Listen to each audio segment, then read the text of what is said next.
En dobbeltknude starter med en venstre knude, efterfulgt af en højre knude. Ved en venstre knude har vi tråden omkring hånden, som grundholdningen er, og vi har skytten i højre, også kaldt orkesnuden.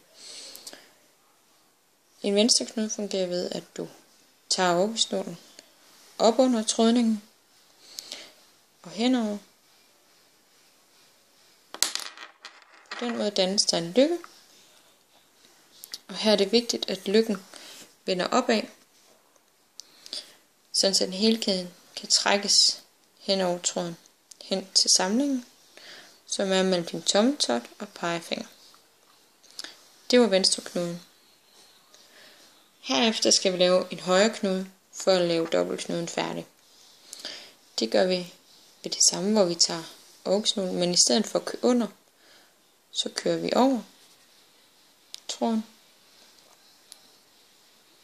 og tilbage.